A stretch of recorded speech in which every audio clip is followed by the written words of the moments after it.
우리 몸 X5. 사또의 고민. 저 좀 도와주십시오. 아이고, 무슨 일인데요? 저는 명판결로 유명한 사또요.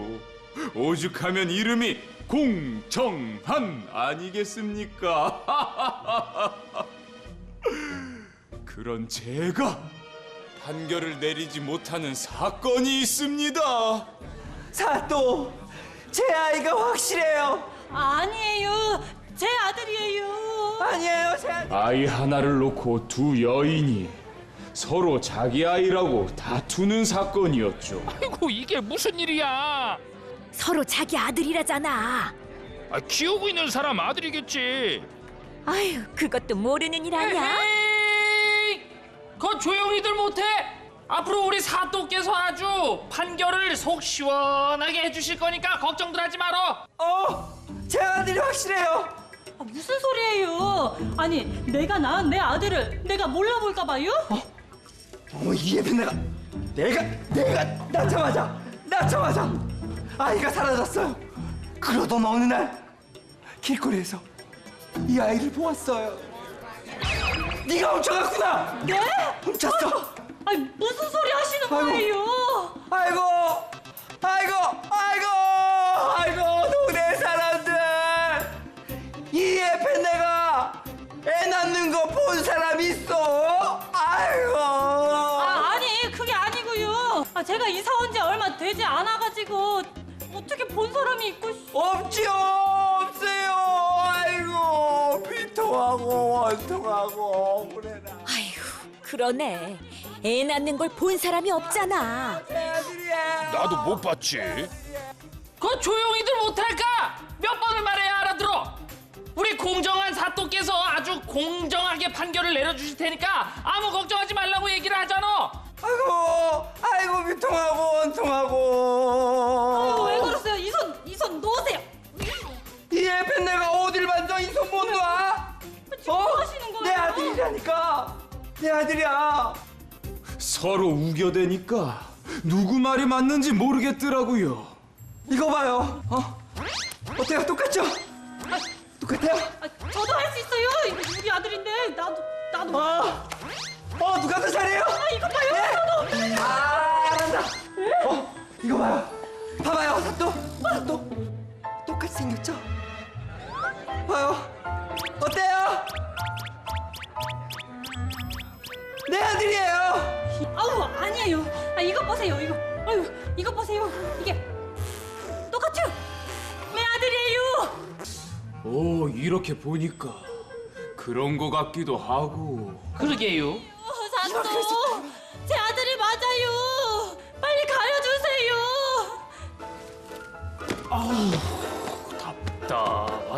답답해. 정말 답답해서. 아니, 내가 본 것도 아닌데 누구 아들이다 라고 명쾌하게 판결을 내릴 수가 없잖아요. 그렇다면 세 사람의 머리카락을 저에게 보내주세요. 머리카락이요? 아니, 머리카락은 왜요? 머리카락만 있으면 누구의 아들인지 알 수 있거든요. 정말요? 그럼요. 여봐라, 이방! 자, 그럼 사또가 머리카락을 보내올 동안 우리는 머리카락에 대해서 알아볼까요? 첫 번째, 머리카락 X5. 머리카락이란? 머리카락은 머리 쪽 피부 속에 있는 모낭이라는 곳에서 케라틴 단백질과 멜라닌 색소가 결합되어서 만들어져요. 이때 멜라닌 색소가 많냐 적냐에 따라서 머리카락의 색이 정해지는데요. 나이가 들어 멜라닌 색소가 생기지 않게 되면 흰 머리가 된답니다. 머리카락의 표면은 얇고 딱딱한 세포로 이루어져 있고 여러 겹의 큐티클층으로 되어 있어요. 또 머리카락에는 신경세포가 없기 때문에 머리카락을 잘라도 통증을 느끼지 않는답니다. 그래요. 머리카락은 손톱이나 발톱처럼 단단한 케라틴 단백질로 이루어져 있는데요. 신경이 없기 때문에 잘라도 아프지가 않죠. 자, 이런 머리카락은 우리 몸에서 특별한 일을 하고 있는데요. 무슨 일을 하는지 한번 알아볼까요? 두 번째, 머리카락 엑스파일. 머리카락은 왜 있을까? 머리카락은 헬멧처럼 뇌를 보호하는 역할을 해요. 빽빽하게 자라난 머리카락은 더위나 추위로부터 머리를 보호하고 충격을 방지하는 쿠션 같은 역할을 한답니다. 또 머리카락 세 가닥이 있으면 혈액형도 알 수 있어요. 그래요. 머리카락은 뇌를 보호하면서도 여러 가지 정보를 담고 있습니다. 혈액형이 무엇인지 알 수도 있고요. 어떤 약을 먹었는지 알 수가 있죠. 그리고 뿌리가 남아 있다면 유전자 검사도 가능합니다. 유전자는 염색체 안에 일정한 순서로 배열되어 있는데요. 생식세포를 통해 부모로부터 자손에게 그 유전 정보가 전달이 됩니다. 즉, 부모와 자식 간의 유전자를 비교해서 실제 부모와 자식이 맞는지 확인할 수가 있는 것이죠. 머리카락 몇 개만 있으면 검사가 가능합니다. 아, 그래요? 일단 의원 날이께 보냈습니다. 네, 정보를 확인해 보겠습니다. 아참, 정보를 확인하는 동안 머리카락의 비밀에 대해서 하나만 더 알아볼까요? 마지막, 머리카락 엑스파일. 머리카락은 왜 자랄까? 모낭 안에서는 세포들이 계속해서 만들어지는데 이렇게 새로운 세포가 죽은 세포를 계속 밀어내면서 새로운 머리카락이 나고 있답니다. 그래요. 머리카락은 수년 동안 자라기 때문에 길게 자랄 수도 있고요. 눈썹이나 다른 털들은 몇 개월 정도 만에 빠지기 때문에 자라지 않는 것처럼 보입니다. 자, 그럼 결과가 어떻게 나왔을까요? 궁금하시죠? 어흥, 두 사람의 유전자 일치도가 0%로 나왔네요. 그러면 두 사람은 어머니와 아들 사이가 아닙니다. 자, 그럼 다음 엄마 볼까요? 오, 99.9%로 나왔네요. 그러면 어머니와 아들 사이가 맞습니다. 저 아이는 친엄마와 함께 보내고 거짓을 구한 저 여인은 당장 옥에 가둬라! 감사합니다. 감사합니다. 감사합니다, 나으리. 감사합니다. 난 애가 너무 예쁘길래 끝까지 우기면 될 줄 알았지. 잘못했어요.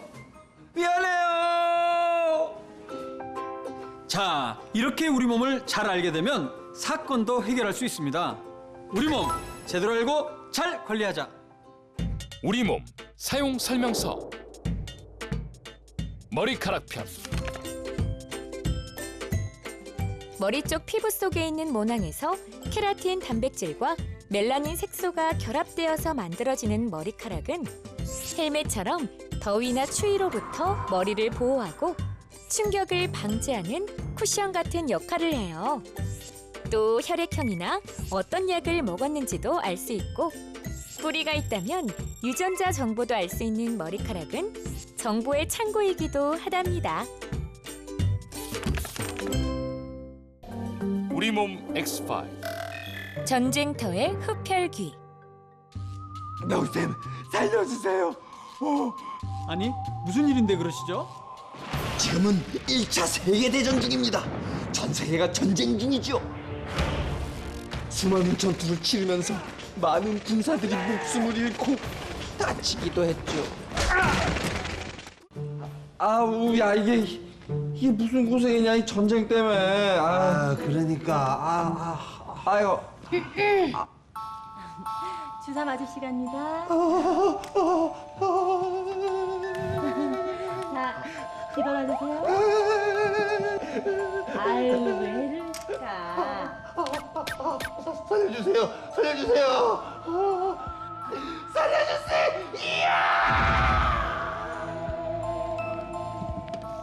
그럼 야, 넌 뭐 총도 맞은 놈이 무슨 주사가 무섭다고 그렇게 엄살이냐. 아유. 주사 말고 저 간호사. 간호사? 왜 천사가 따로 없구만. 야, 천사. 저 간호사 사실은 흡혈귀야. 별게? 이럴 줄 알았냐? 어?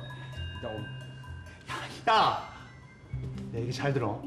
내가 처음 정신 잃고 이 병원에 왔을 때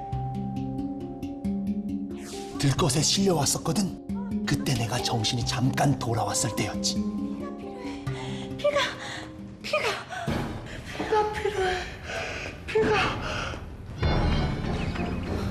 어떡하지?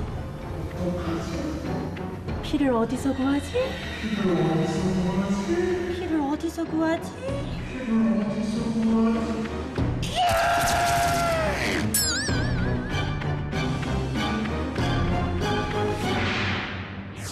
피를 찾는 걸 보니까 흡혈귀가 분명해.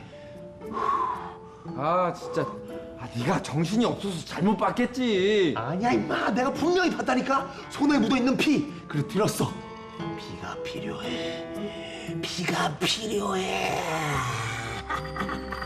그런데 그건 사실이 아니었어요. 사실 흡혈귀는 또 있었던 거죠. 간호사! 네, 선생님. 피가 모자라. 피를 구해와. 피를요? 지금 없는데. 없어도 구해야지. 저 군인들한테서 피를 뽑아와. 그랬어. 흡혈귀 대장이 군이가 아니고 부하가 간호사였어요. 살려! 군의관이란 간호사가 온몸에 피를 주고 피가 필요하다고 했단 말이에요. 흡혈귀가 분명해요. 아, 제가 생각하기엔 흡혈귀가 아니라 수혈 때문에 그런 것 같군요. 예? 수혈이요? 수혈이 뭔가요? 수술을 할 때 환자가 피를 많이 흘리게 되면 목숨이 위태로울 수가 있어요. 그래서 다른 사람의 피를 줄 수가 있는데요. 이것을 바로 수혈이라고 합니다. 자, 그럼 수혈에 대해서 알아보기 전에 피가 무엇인지 먼저 알아볼까요? 첫 번째, PX5. 빨간 페달부 피. 우리 몸에 필요한 산소나 영양분을 몸속 구석구석까지 운반해주는 아주 중요한 일을 하는 피는 골수에서 만들어지는데요. 피는 피의 색깔을 빨갛게 만들고 산소를 운반하는 적혈구와 몸에 들어오는 세균과 싸워내는 백혈구, 또 피가 나면 피를 굳혀 멈추게 하는 혈소판과 영양분이 포함되어 있고 적혈구, 백혈구를 운반하는 액체인 혈장으로 이루어졌어요. 그렇습니다. 피가 없다면 우리 몸에 산소와 영양분을 공급할 수 없어서 목숨이 위태로울 수도 있습니다. 그래서 의사들은 환자가 피를 많이 흘리게 되면 수혈을 시작하게 되었죠. 자, 그런데 수혈을 할 때는요, 아주 중요한 것이 있다는 것을 깨닫게 되었답니다. 그것이 무엇인지 한번 알아볼까요? 두 번째, PX5. 수혈해도 죽는다고? 의사들은 피가 부족한 환자에게 다른 사람의 피를 수혈했지만 어떤 사람은 살고 어떤 사람은 죽는다는 걸 알게 되었어요. 그러다 1901년 미국의 생물학자인 란트슈타이너가 피를 가라앉혔을 때 위에 뜨는 맑은 액체인 혈청에 다른 사람의 적혈구를 섞으면 굳기도 하고 굳지 않기도 한다는 사실을 밝혀냈고, 또 적혈구에 따라 혈액을 A형, B형, O형으로 나누었어요. 그리고 1년 뒤 다른 학자들에 의해 AB형의 피까지 발견하게 됩니다.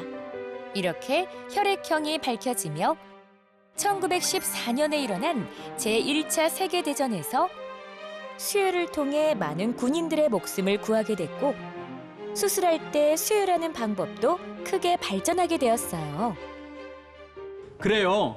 혈액형은 안전한 수혈을 위해서 필요한 것인데요. ABO 혈액형이 밝혀지고 RH 플러스 마이너스와 같은 여러 가지 혈액형들이 알려지면서 더 많은 사람들의 목숨을 구하게 되었답니다. 아, 그럼 의사랑 간호사랑 피를 찾았던 게 그래요. 수술할 때 수혈을 하려고 피를 찾았던 거죠. 와, 그러면 흡혈귀가 아니라 완전 천사네요, 천사. 아, 선생님, 그러면 제 피 막 쓰세요. 자. 자, 이렇게 환자에게 피를 주입하는 것을 수혈이라고 하는데요. 우리 어린이들 수혈 말고 헌혈이란 말을 알죠?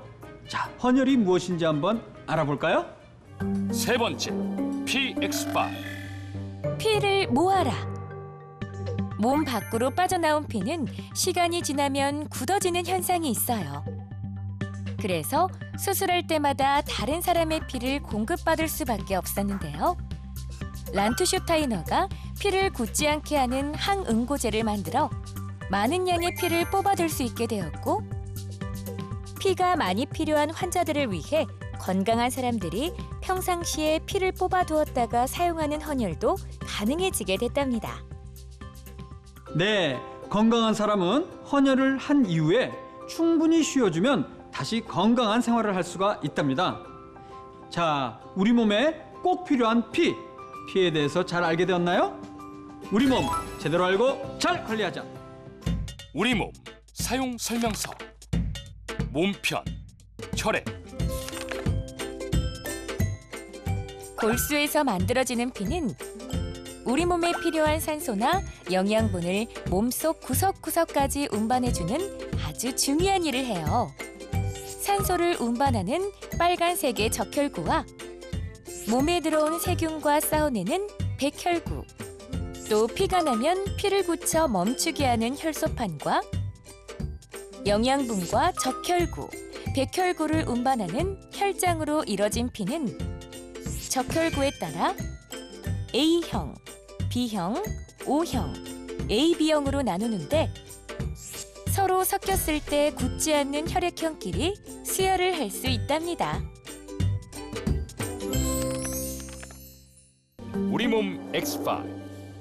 동의의 고민. 명쌤, 제가 얘 요즘 잠을 못 자겠어 얘. 어흥. 아니, 왜 그런 거죠? 심각한 일이 생겼거든 얘. 심각한 일이요? 지는 먹는 걸 억수로 좋아해. 야, 둥아, 너 그새 다 묻나? 그만 물어 살찐다. 싫다, 물 산다.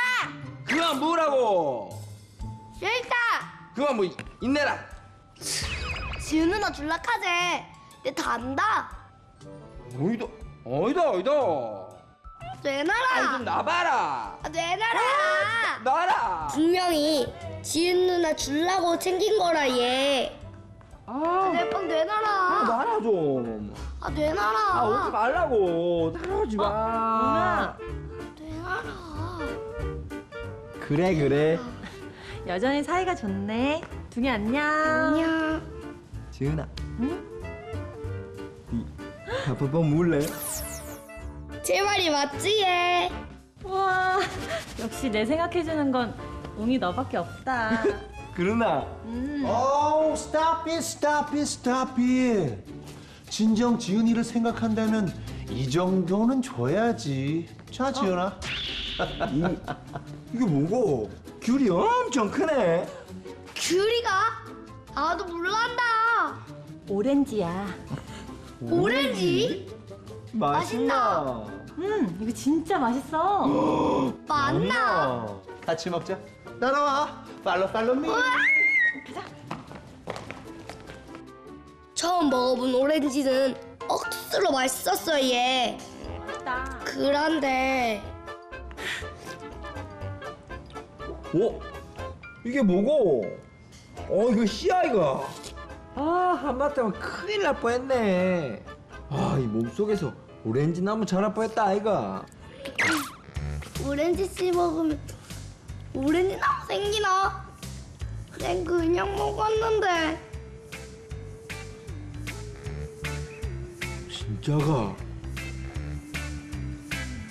내가 네 급하게 먹을 때로 다 알아봤대. 너 이제 큰일 났대. 네 몸속에서 오렌지 나무 자란대. 거짓말이지. 아닌데? 너네 부모님이 고추 따시기 전에 고추밭에 뭐 심으셨어? 고추 씨, 수박은? 수박 씨. 맞다 아이가. 네 몸속에는 오렌지 씨 들어갔으면 네 몸속에서 뭐가 자라겠노? 오렌지. 빙고! 네 몸속에서 이제 쓱쓱 긁히다 큰일 났대. 어우야. 아니다. 얘 아무거나 막 주워 먹을 때부터 내 진지게 알아봤대. 니 이제 어떡할래? 니 몸속에서 쑥쑥 자란대. 너 이제 완전 큰일 났대. 니 몸속에서 오렌지 나무 쑥쑥 자랄기다. 우리 둥이는 어떡하나. 아, 하지 마. 전 진짜 몰랐어 얘. 씨를 삼키면 안 된다는 것을. 안 된다. 안 된다. 안 된다. 뭔데? 내 몸에서 오렌지 나무가 나왔다. 아 참말로. 꿈이다 자라. 그리고 나 금방 안 난대. 나중에 난대. 너는 자라. 잘해.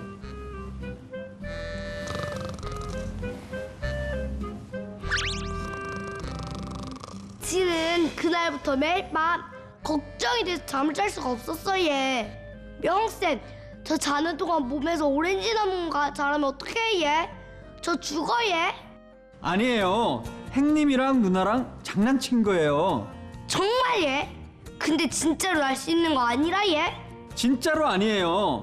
자, 그럼 우리 몸속에 들어온 음식물이 어떻게 소화되는지 명쌤과 함께 한번 알아볼까요? 첫 번째, 소화 엑스파일. 소화가 시작되는 곳 입. 입으로 들어온 음식물은 침이 축축하게 적셔서 이가 씹기 좋은 상태로 만들어주고, 혀는 침과 음식을 골고루 씹을 수 있도록 도와줘요. 또 침에는 아밀라아제라는 효소가 들어있어 밥이나 빵 같은 탄수화물의 분해와 소화를 돕고, 입 안에서 잘게 부서진 음식물 덩어리는 식도를 지나 위로 가게 된답니다. 음식을 꼭꼭 씹어 먹었다면 씨앗이 부서졌기 때문에 씨앗의 기능은 할 수 없을 겁니다. 안 씻고 그냥 삼켰는데 얘? 그래도 걱정하지 마세요. 입에서 식도로 음식물이 안전하게 내려갔으니까요. 자, 그럼 위에서 어떤 일이 일어나는지 한번 알아볼까요? 두 번째, 소화 엑스파일. 음식물의 형태가 사라지는 위. 식도를 통해 잘게 부순 음식물들이 위에 도착하면 소화액과 위산으로 녹인 다음 위벽을 이루고 있는 근육이 음식물을 짓이겨 버리기 때문에 음식물은 걸쭉한 액체 상태로 변하게 돼요. 이때 위는 꿀렁꿀렁 움직이는 연동 운동을 해서 작은 창자로 음식물을 보내는데요. 이런 연동 운동은 식도, 위, 창자와 같이 모든 소화기관의 근육들이 한답니다. 그렇습니다. 사람마다 다르지만 보통 음식물들은 3시간 정도 위에서 머물면서 걸쭉한 죽처럼 됩니다. 이때 씨처럼 소화되지 않은 음식물들은 바로 다음 단계인 작은 창자로 보내지게 되죠. 그럼 작은 창자에서도 부서질 수 있어 얘? 자, 과연 씨앗은 어떻게 될까요? 마지막 단계로 한번 넘어가 볼까요? 세 번째, 소화 엑스파일. 영양분을 쏙쏙 작은 창자. 큰 창자보다 3배나 길지만 굵기가 얇은 작은 창자는 뱃속에서 구불구불 포개져 있는데요. 위에서 넘어온 걸쭉한 액체는 이자액과 쓸개즙이 다시 한번 소화시키고, 작은 창자 안에 있는 융털들이 영양분을 쏙쏙 빨아들인 다음 찌꺼기를 큰 창자인 대장으로 보내는데요. 대장에서는 찌꺼기 속에 있는 물기를 빨아들이고 끝에 쌓은 다음 똥으로 내보낸답니다. 그렇습니다. 우리 몸 안은 씨앗을 싹 틔울 수 있는 환경도 아니고 소화가 되지 않는 경우에는 대변으로 빠져나오게 되어 있어요. 명쌤, 고맙습니다. 지는 이제 잘납니다. 그래요. 이렇게 우리 몸의 소화기관은 아주 여러 단계를 거쳐 음식물을 소화시키고 영양분을 흡수한다는 것을 알게 되었죠. 우리 몸 제대로 알고 잘 관리하자. 우리 몸 사용 설명서. 몸편, 소화기관. 입안에서 잘게 부순 음식물은 식도를 지나 위로 가게 되고 위에서는 걸쭉한 액체 상태로 만들어 작은 창자로 보내요. 작은 창자에서 다시 한번 소화된 음식물은 작은 창자 안 융털들이 영양분을 쏙쏙 빨아들이고 남은 찌꺼기를 큰 창자로 보낸답니다.